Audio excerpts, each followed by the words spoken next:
Depuis juin 2002, la reprise des combats dans l'est du Libéria a poussé plus de 15 000 réfugiés libériens et travailleurs migrants en Côte d'Ivoire voisine. Avec l'arrivée de la saison des pluies, ils continuent de fuir le Libéria, bravant l'océan à bord de frêles embarcations. D'autres ont réussi à traverser le fleuve Cavailly, qui marque la frontière entre le Libéria et la Côte d'Ivoire. Des millions ont marché pendant des jours pour trouver refuge dans la mission catholique de Tabou, une ville frontalière. Comfort Adjoa est ghanéenne, veuve et mère de 6 enfants. Des rebelles libériens ont récemment abattu son mari dans la ville libérienne de Harper. Les rebelles sont arrivés à la maison. Ils nous ont demandé de sortir, ils ont demandé de l'argent. Nous n'en avions pas. Ils nous ont demandé de reculer, puis ils ont abattu mon mari. Mes enfants étaient à l'école. J'ai été les chercher et nous nous sommes mis à courir. On a traversé le fleuve Cavailly pour arriver ici.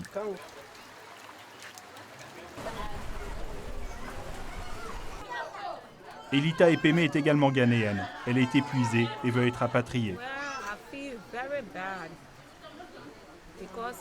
Je suis fatiguée de vivre ces problèmes, même ici en Côte d'Ivoire. Cela m'inquiète beaucoup. Je suis très malheureuse.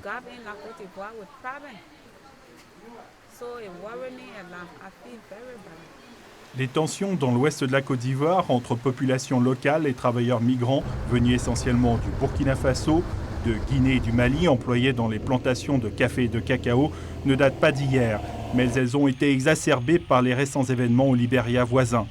À 36 ans, Kaboré Sakim Monégré n'a d'autre choix que de retourner dans son pays d'origine, le Burkina Faso. Vraiment, ça nous fait mal, ça nous fait beaucoup mal.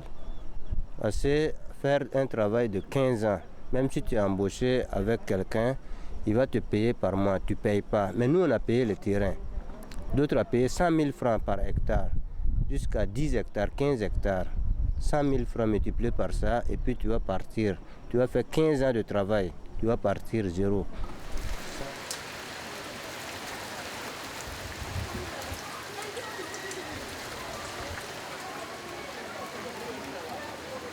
La vie pour ces travailleurs migrants abrités dans la mission catholique de Tabou est difficile et la saison des pluies n'arrange rien. À la mi-juin 2003, l'OIM avait enregistré plus de 1700 travailleurs migrants en détresse, désirant être rapatriés.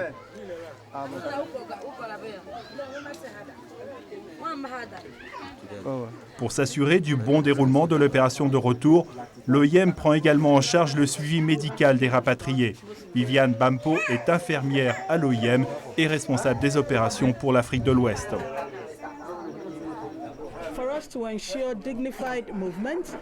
Nous avons ces personnes déplacées que nous essayons de rapatrier sur leur pays d'origine.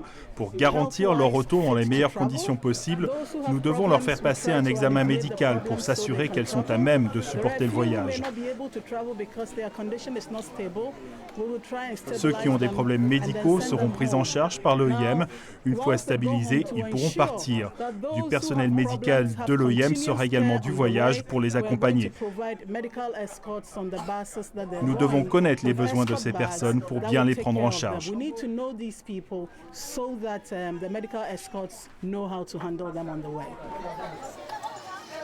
Une fois par jour, le Programme alimentaire mondial livre des vivres qui seront préparés par des volontaires de la Croix-Rouge ivoirienne. Le bois pour cuire les haricots et le riz, l'aliment de base, est rare, de même que l'eau potable qui est acheminée quotidiennement par le HCR. La distribution de nourriture rythme le cours de la vie quotidienne.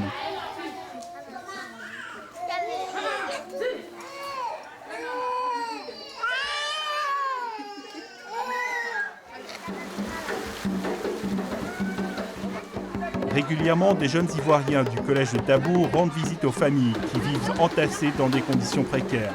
À 16 ans, Didier Niapé Niawe et ses amis apportent un peu de réconfort à ceux qui ont dû partir en laissant tout derrière. C'est que si nous avons des amis qui sont déplacés, c'est que c'est involontaire quoi, de les pas. Ils n'ont pas voulu ça, c'est la guerre. On ne souhaite pas la guerre. Aujourd'hui, ils sont en guerre, on vient les soutenir dans leurs douleurs. Tu vois, c'est tout quoi, c'est pour leur dire qu'ils ne sont pas seuls. Malgré qu'ils voient la guerre, ils pensent qu'ils vont rester tristes. C'est que nous, on est là pour les aider.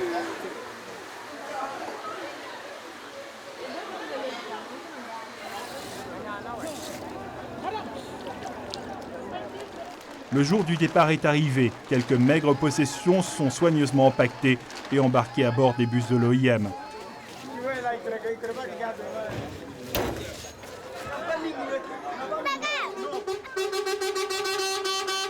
Ce premier groupe de quelques 400 ressortissants burkinabés voyagera pendant 3 jours en traversant le Ghana avant d'arriver à Ouagadougou où ils seront pris en charge par l'OIM et la Croix-Rouge locale.